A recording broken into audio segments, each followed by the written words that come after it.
Bonsoir, il est 20h sur les antennes de la télé Futur Média. C'est parti pour le sommaire de cette édition. 3 pêcheurs de Soumbédioune perdent la vie en mer. 2 rescapés, un drame qui a plongé le village dans le désarroi. Les sages ont décidé d'immobiliser les pirogues pour les besoins de l'inhumation des victimes.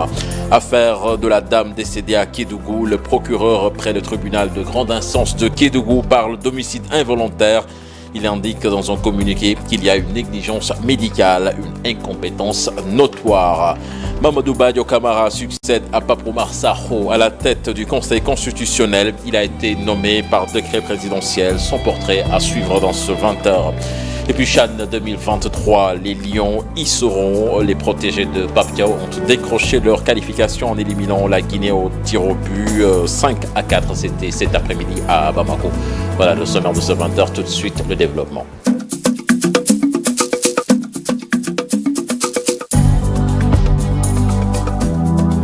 Bonsoir et bienvenue à toutes et à tous. Encore en accident en mer. 3 pêcheurs de Soumbédioune ont perdu la vie ce vendredi. Ils étaient 5 pêcheurs au départ sur la côte et au retour, seuls 2 sont trouvés. Un accident qui a plongé le village Lébou dans le désarroi et les sages du village ont pris la décision donc d'immobiliser les pirogues jusqu'à l'inhumation de ces 3 victimes. Reportage signé sur place Habib Faye et Alioune Diagne. C'est un père éploré qui ne peut plus retenir ses larmes que nous avons trouvées à la Médina. Nous acceptons la volonté divine et on s'en remet à Dieu. Nous prions pour que le Tout-Puissant protège la famille. C'était un bienfaiteur, il soutenait vraiment tout le monde. C'est dans cette pirogue qu'ils étaient à la recherche de la dépense quotidienne. 5 pêcheurs au départ sur la côte de Soumbédioune. Au retour, seuls 2 rescapés trouvés.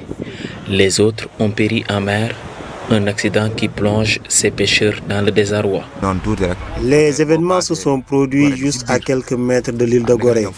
C'est là-bas qu'ils étaient tous. Il pleuvait au moment où on les cherchait. Le plus âgé d'entre eux s'appelle Sanameng. C'était le propriétaire de la pirogue. L'autre est son beau-frère. Nous les avons retrouvés juste après la pluie.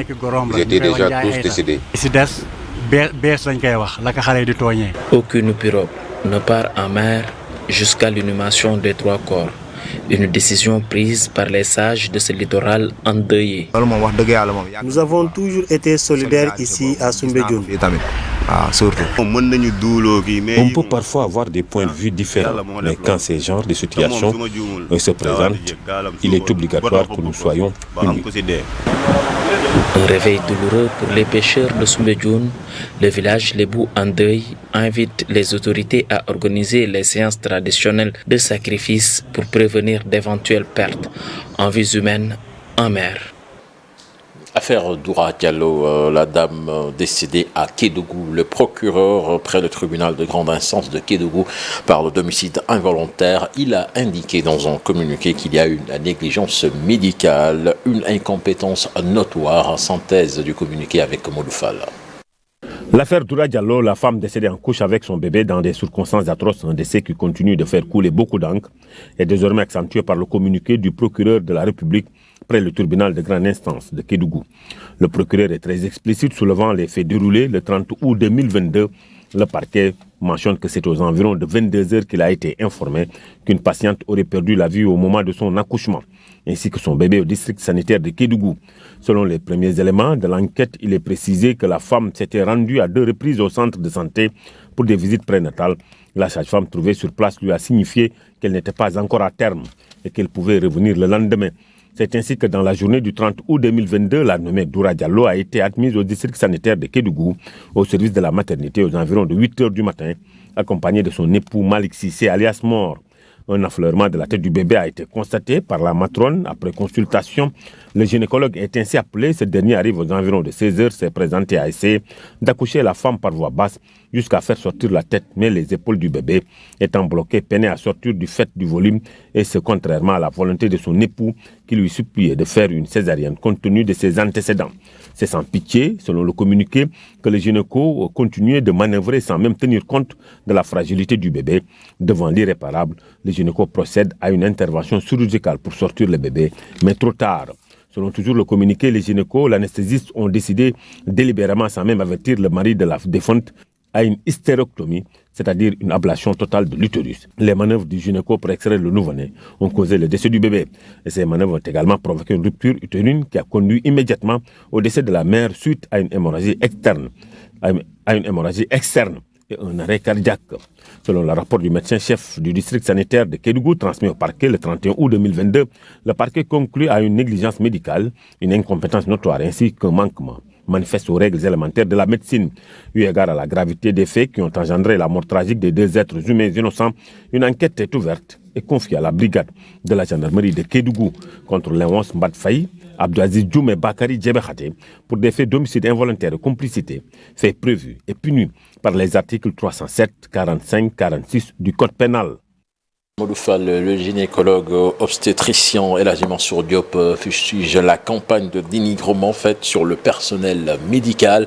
Selon lui, les conclusions hâtives n'ont nullement de place dans cette affaire. Au contraire, on doit laisser à la justice mener une enquête. Il déclare que dans l'accouchement pathologique, comme le cas de la dame Doura Diallo, il comporte toujours des risques, mais l'acte posé par le gynécologue à Kédougou est purement médical. Les détails dans cet élément signé Fatimata Touré avec les images de Youssou Barrow. Le drame survenu à la maternité du centre de santé de Kédougou continue d'alimenter les débats. Plusieurs versions et spéculations après cet sombre épisode, mais pour certains spécialistes, la question devrait être analysée sous un angle purement médical. Il paraîtrait que l'enfant était déjà décédé et que donc ce qui devait se faire, c'est un sauvetage de la mère. C'est ce qu'on appelle une césarienne de sauvetage maternel. Mais compte tenu du fait que dans ce genre de situation, l'enfant sort une moitié à l'intérieur, une moitié à l'extérieur, on ne peut pas retourner l'enfant pour le faire sortir. On ne peut pas non plus forcer à faire sortir l'enfant, sinon on va créer plus de dégâts qu'on ne voudrait. De l'avis du gynécologue, il paraîtrait qu'une pathologie a été décelée dans la grossesse de feu Mami Doura Diallo.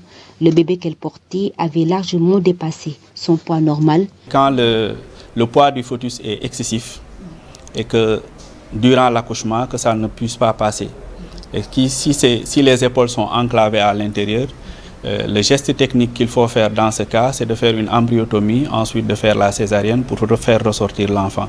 Certainement, c'est cette embryotomie qui a dû choquer la population parce que ils ne le savent pas, ils ne le connaissent pas, mais nous qui exerçons, nous savons que c'est un acte médical qui se fait couramment et que c'est effectivement réalisé pour sauver la vie de la mère. Maintenant, en essayant de sauver la vie de la mère, on trouve par exemple qu'il y a une hémorragie à l'intérieur, c'est du 50-50. Tu peux partir trouver que l'hémorragie n'est pas très importante, tu pourras sauver la maman. Mais si tu trouves que l'hémorragie est suffisamment importante et que les conséquences ne sont pas rattrapables, malheureusement, il va s'en suivre un décès.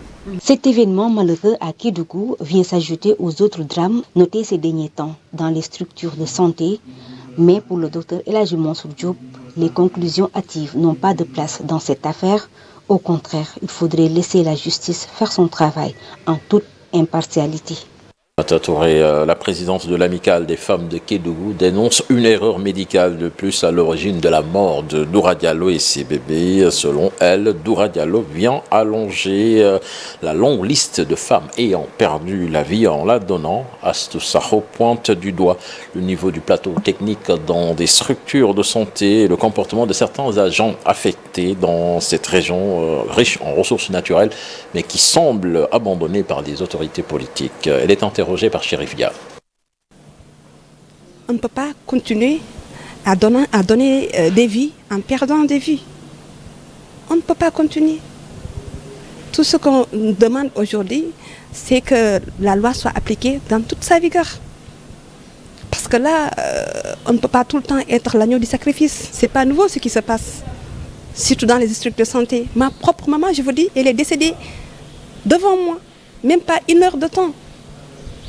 Erreur médicale. Ma cousine, elle est décédée en donnant la vie. Elle voulait accoucher des jumeaux. L'autre est sorti, l'autre est resté coincé. Et c'est comme ça qu'elle est partie avec son bébé. L'hôpital régional a été construit à hauteur de 19 milliards 665 millions, alors que l'hôpital n'a même pas d'ambulance. Dans tout ça, où est la responsabilité sociétale d'entreprise? Ces sociétés minières ne peuvent même pas acheter une ambulance pour la région. Et pourtant, on en a 47. Chaque année, ils se glorifient en nous disant qu'ils ont fait un chiffre d'affaires de plus de 460 milliards pour l'année 2021. Qu'ils ont pu avoir plus de 12 tonnes d'or. La grève des médecins, ils ont plein droit de faire leur grève, je dis. Mais qu'ils n'oublient pas la population. Qu'ils n'oublient pas la population. Si la dame, mamie, paix à son âme, si elle est décédée, ce n'est pas la population qui a tué mamie. Nous voulons que justice soit rendue. Je vous l'annoncer dans les titres de ce 20h, Mamadou Badio Camara succède à Pape Omar Sakho à la tête du Conseil constitutionnel. Il a été nommé par décret présidentiel. Le magistrat et les 6 sages auront la lourde tâche de statuer sur la constitutionnalité du 3e mandat supposé du chef de l'État en 2024. Son portrait a signé Ibrahim Khan. Jusque-là, premier président de la Cour suprême, Mamadou Badio Camara est porté à la tête du Conseil constitutionnel par le président Sall. Un expérimenté magistrat qui sera sans doute aux commandes pour trancher le débat sur le 3e mandat supposé du chef de l'État en 2024. Présenté comme un homme de main du chef de l'État par une frange de l'opposition, Mamadou Badio Camara est un produit de la 2e promotion de l'École nationale d'administration et de la magistrature sortie en juillet 1977. L'homme capitalise aujourd'hui plus de 40 ans d'ancienneté dans la magistrature, dont 22 ans au parquet et plus de 15 ans au siège. Le tout nouveau président du Conseil constitutionnel a eu à occuper les fonctions de procureur de 1977 à 1998 au niveau des juridictions de Dakar, Ziguinchor, Kaolack, avant d'atterrir à la Cour d'appel de Dakar comme procureur général adjoint. Pour ce qui est de sa carrière au siège, Mamadou Badio Camara a été conseiller à la Cour de cassation de 1998 à 2013, puis président de la Chambre criminelle de la Cour suprême, cumulativement avec la fonction de secrétaire général de la Cour de cassation et de la Cour suprême. Aujourd'hui, son accession au sommet de la magistrature intervient dans un contexte particulier. Après avoir rejeté plusieurs recours introduits par une partie de l'opposition dans le cadre des contentieux électoraux, Mamadou Badio Camara et les 6 sages devront édifier les Sénégalais sur la constitutionnalité d'un éventuel 3e mandat du chef de l'État si celui-ci devait briguer le suffrage des Sénégalais en 2024. Marche de l'intersyndicale des travailleurs de la CNO, le 2e plan d'action des travailleurs qui mènent un combat donc pour la revalorisation de leur salaire à hauteur de 40%. Autre requête, une intégration des travailleurs dans le conseil d'administration, une chose qui tarde à se faire depuis l'arrivée de la société française Suez en charge de la gestion de l'eau au Sénégal depuis le départ de la SDE. Compte rendu de cette marche signée Aminata Mbaresso avec les images de Mamadou Diop. C'est sous escorte de vuvuzelas, de sifflets de motocyclistes que les travailleurs de la CNO ont débuté leur manifestation, une marche pour de meilleures conditions de travail. Suez vit de l'argent qu'il doit payer à des travailleurs et au lieu de prendre des travailleurs en bonne et due forme, Suez multiplie les contrats de stage. Il n'est plus question de donner les ressources sénégalaises à des étrangers et malheureusement tel est le cas. Depuis l'arrivée de la société Suez dans l'actionnariat de la CNO, les travailleurs disent traverser des difficultés. Les négociations n'ont pas abouti, c'est pourquoi nous avons repris la lutte. Et la semaine prochaine, si ces négociations ne reprennent pas sur l'augmentation des salaires, sur la question du système de rémunération, sur la grille salariale, nous allons monter d'un cran. Et nous tenons responsable la direction générale de la CNO. Nous tenons responsable l'État et le gouvernement du Sénégal. Une augmentation de 40% sur leur salaire, principale revendication des travailleurs. Nous sommes de ceux qui disons qu'un salaire doit être indexé sur le coût de la vie. Or, tout le monde voit que toutes les denrées de première nécessité ont exponentiellement augmenté aujourd'hui au Sénégal. L'eau a augmenté, l'électricité a augmenté, le téléphone a augmenté, le pain a augmenté, le riz coûte plus cher, l'huile coûte plus cher, le logement, la location coûte plus cher, le transport coûte plus cher, tout coûte plus cher, la santé coûte cher, l'éducation coûte cher. Oui, dans ce contexte-là, les travailleurs de Sen'Eau, dans un contexte où l'État lui-même a augmenté le salaire des policiers, des gendarmes, des fonctionnaires, oui, on doit pouvoir accepter l'augmentation des travailleurs de Sen'Eau. Il est question d'intégrer les travailleurs au niveau du conseil d'administration, puisqu'il y a un adage qui dit que tout ce qui est fait pour toi sans toi est fait contre toi. Cette marche, deuxième plan d'action de l'intersyndicale. D'ici la semaine prochaine, ils attendent une avancée dans les discussions.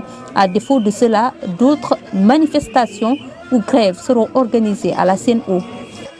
Aminata Baressova, un peu plus de 120 sites sont encore sous les eaux, plus de 70 libérés depuis le déclenchement du plan Orsec. Face à la presse ce matin, les ministres Antoine Félix Sédiom et Serine Baïkam ont fait le point sur les opérations. Un dispositif exceptionnel est mis en place à Touba pour une bonne tenue du Magal. Compte rendu signé Alassane Ba avec des images d'Alioune Diagne.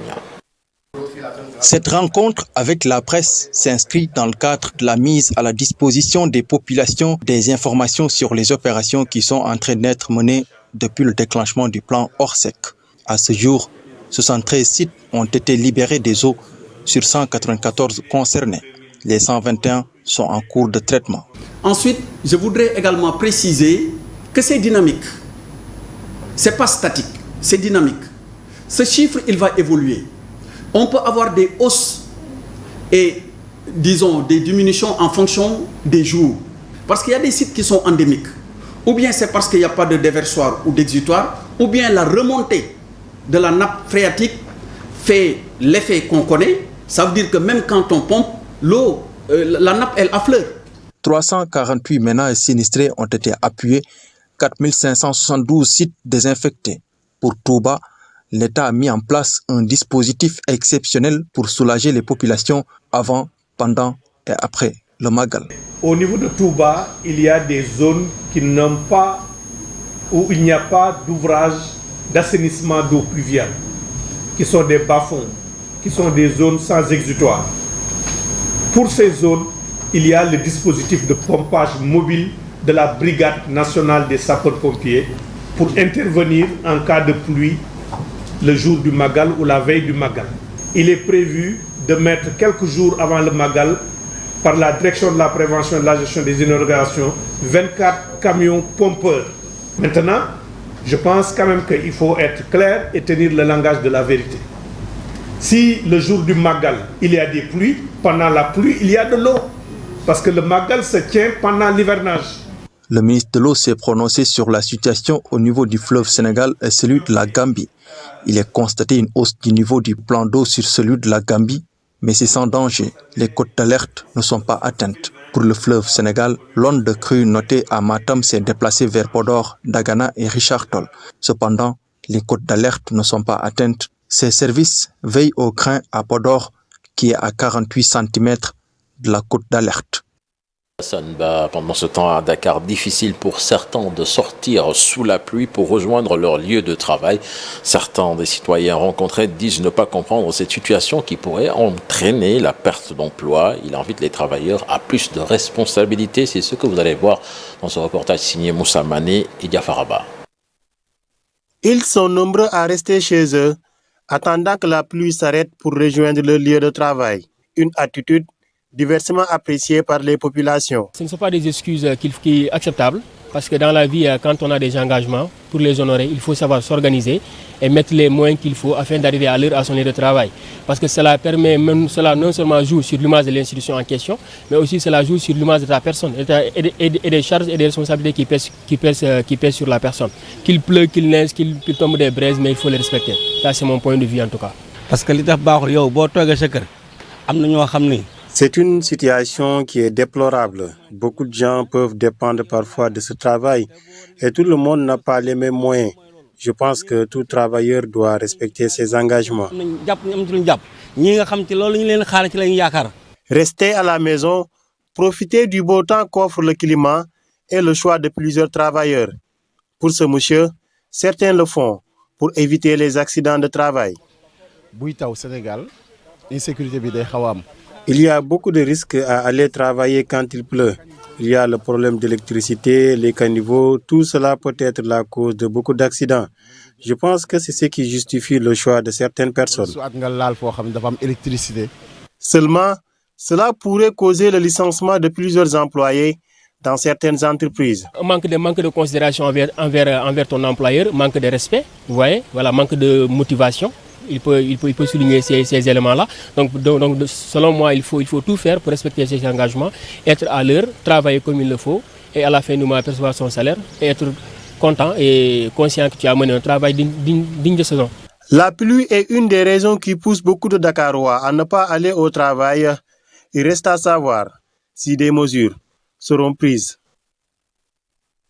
De Magal Touba, la direction de Sénégal numérique dirigée par Cheikh Bakhoum mise sur la sécurité des pèlerins et la bonne connectivité accompagnée d'une délégation. Cheikh Bakhoum, directeur donc de Sénégal numérique, a pris l'engagement d'équiper l'université Cheikh Ahmadou Bamba pour soutenir le grand projet du Khalif général des Mourides. Je vous propose de l'écouter. Ces propos sont recueillis par Papa Lagaï.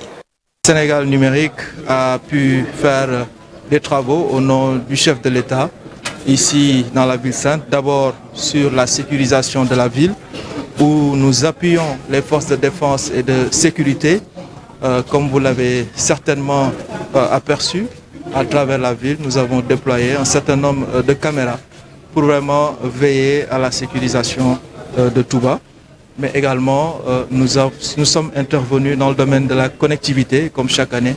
Nous offrons le Wi-Fi gratuit aux pèlerins. Donc nous avons mis des points Wi-Fi ici dans la résidence Khadim Rassoul, mais également dans un certain nombre de points au niveau de la ville sainte. Donc des points Wi-Fi où les pèlerins pourront se connecter gratuitement. Nous avons également abordé avec le Khalif un projet qui lui est cher, c'est l'université. Et au niveau de cette université, nous avons aussi un certain nombre d'engagements que le président Macky Sall nous a demandé de prendre en charge, notamment la connectivité par la fibre optique de l'université, mais également le déploiement de points Wi-Fi dans cette université-là. Et de manière générale, sur tout le volet numérique, nous accompagnons l'université Khadim Rassoul, notamment sur l'hébergement d'un certain nombre d'applications. Et nous avons mis en place un comité entre l'université et la société Sénégal numérique pour vraiment prendre en charge ce volet numérique pour le compte de l'université. Les populations de Gap Diop, cité religieuse de la commune de Gaouane, c'est dans le département de Bambey. Elles rappellent au président Sall une promesse qu'il leur avait faite. C'est la réalisation de la route qui relie la cité à la route Bambey et Tietou. Une doléance dont la réalisation est attendue avant la célébration du Gamou 2022. Les détails dans cette correspondance signée à Babacar Diouf Ndongonyaï. C'était une promesse du président de la République, réitérée par ses lieutenants au niveau du département de Bambey. La route Bambey-Gaouane-Tietou devrait ouvrir une bretelle sur la cité religieuse de Gap. À l'état actuel des travaux, les populations sont sceptiques. Nous le rappelons, la réalisation de ce tronçon. La société nous a signifié qu'elle a terminé sa mission et nous pensons qu'ils peuvent construire cette route avant la célébration du Gamou. La réalisation de ce tronçon long de moins de 2 km permettrait aux fidèles de rallier Gap sans difficulté lors du Gamou qui se prépare. Vous savez, cette année, nous avons reçu beaucoup d'eau dans la région de Diourbel. La piste qui entre dans le village est impraticable et cela va se ressentir lors du Gamou. C'est pourquoi nous demandons au président, avant le départ de l'entreprise, de donner instruction pour le bitumage de ce tronçon avant même le Gamou 2022. Située dans la commune de Gaouane, la cité religieuse est à quelques 10 km du village de Tietou, où repose le grand savant noir Cheikh Anta. Et puis Youssou N'Dour à Kigali, il prenait part au Kwitat Izina. C'est une cérémonie au cours de laquelle fut baptisé en bébé gorille. La cérémonie se tient chaque année et constitue un symbole de l'engagement du pays des Mille-Collines en faveur de la protection de cette espèce. Youssou N'Dour était aux côtés de nombreuses personnalités du continent qui ont pris part à cet événement. Parmi celles-ci, le prince Charles, héritier de la couronne de l'Empire britannique, Lorraine Powell Jobs, veuve de Steve Jobs, le fondateur d'Apple, et l'ancien footballeur Didier Drogba. Le roi du Mbalax a dit toute sa joie de prendre part à cet événement. Toujours dans la page culture, nous parlons aujourd'hui de la grande exposition d'artistes sénégalais et nigérians autour du thème Rays of Hope ou Rayon d'espoir. Ces œuvres composées en majorité de peintures et aussi de sculptures réalisées par des artistes du continent. Elles reflètent des rayons d'espoir dans une Afrique en mutation où la grisaille ambiante côtoie des lueurs d'espoir. Un sujet signé Ibou Diouf. Exposition, une collection d'œuvres d'artistes africains, toute une créativité pour revenir sur des moments de l'histoire du continent.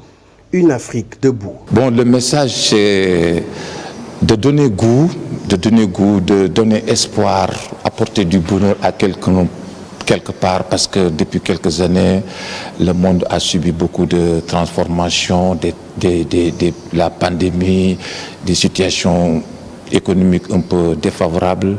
Donc, avec la reprise des activités artistiques, il y a la biennale qui est passée, donc il fallait continuer dans ce même sillage. Beaucoup de couleurs pour parler des rayons d'espoir. 8 artistes pour matérialiser une Afrique qui bouge. On a une même vision. Cette vision, c'est de promouvoir et de valoriser l'art africain au même titre que l'art européen, l'art occidental. Nous, dans notre mission, on veut toujours travailler davantage, faire promouvoir notre art et puis le hisser au plus haut niveau. Du Nigeria au Sénégal, en passant par Lagos et Dakar, des hommes de culture se sont retrouvés pour immortaliser la marche de l'Afrique vers l'espoir. Du point de vue de l'esthétique, du point de vue des couleurs, du point de vue des techniques picturales.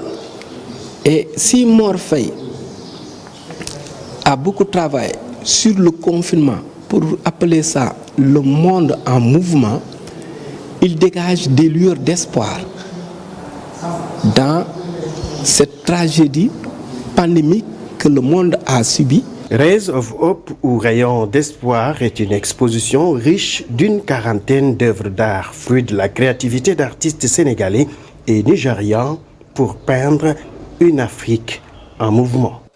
L'exploit des Lions à Bamako, on parle de football, les Lions du Sénégal qui sont qualifiés au CHAN 2023 en Algérie avec ce penalty donc réussi par le gardien de but du Casa Sport, Alioune Badara Fati.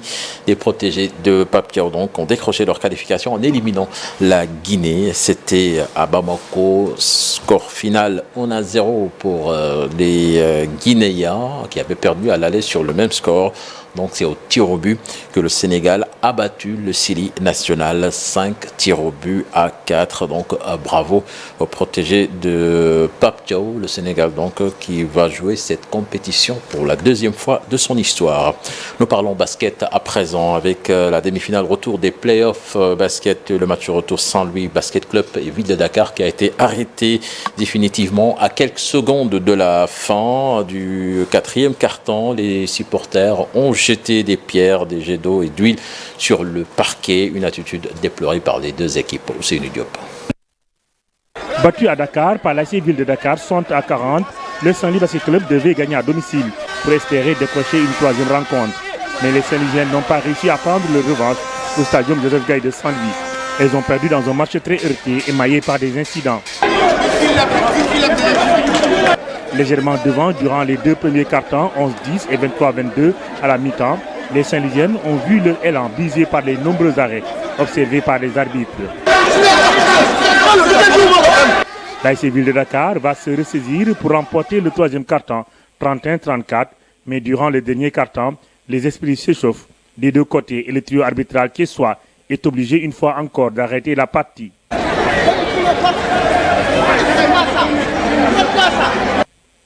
À quelques secondes de la fin, le score était de 36 à 48 en faveur de Ville de Dakar, mais finalement, le trio arbitral intervient à nouveau pour arrêter définitivement la rencontre à cause des jets de pierre et de sachets d'eau des supporters saint-louisiens. Le basket qui ne peut pas aller de bout en bout, je pense que c'est regrettable pour une ville de basket comme Saint-Louis. Mais bon, je pense que les gens vont situer les responsabilités. Matar Fall, très amer, a fustigé le comportement des supporters dakarois qui, selon lui, faisaient exprès d'arrêter volontairement la partie. Première cassure dans le terrain.